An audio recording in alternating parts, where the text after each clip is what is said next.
Perkenalkan, saya Zahra Putri Diwanawati dari kelas 10 MIPA 2 presensi 36 dari SMA Negeri 2 Batang. Saya akan menceritakan biografi singkat tentang seorang tokoh nasional Ki Hajar Dewantara.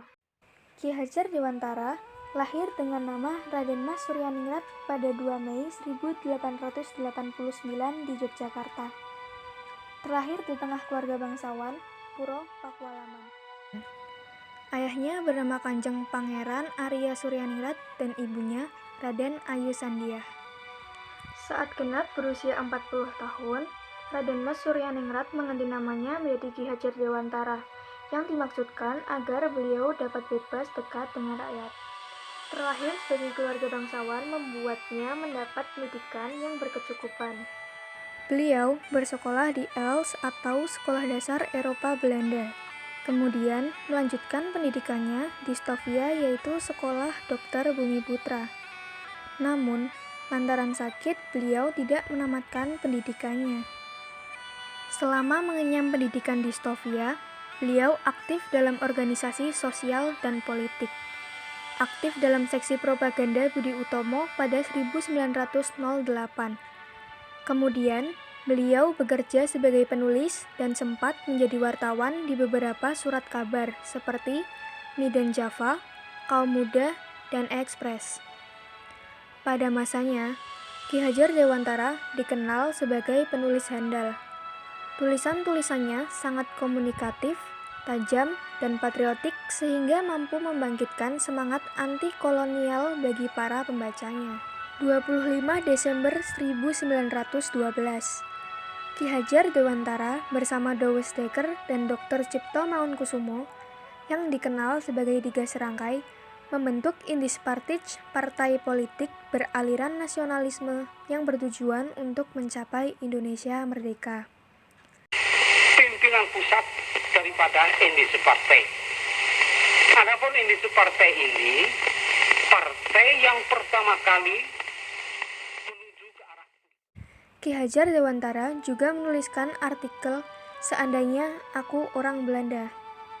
Melalui tulisan ini, beliau menyindir Belanda yang hendak merayakan 100 tahun kemerdekaannya dan Prancis di negeri jajahan dengan menggunakan uang rakyat Indonesia. Selain daripada itu, kita menerbitkan brosur risalah yang terkenal yaitu Object Nederlanderwas. Artinya, seandainya aku seorang Belanda. Dan dalam brosur itu, saya terangkan, saya nyatakan bahwa maksud Belanda untuk merayakan hari kemerdekaannya di Indonesia, itulah suatu perbuatan yang tidak. Tulisan ini menyulut pemerintah kolonial Belanda yang kemudian membuatnya ditangkap dan diasingkan ke Belanda. Dalam masa pengasingannya, beliau aktif bersosialisasi dalam organisasi pelajar asal Indonesia Perhimpunan Hindia.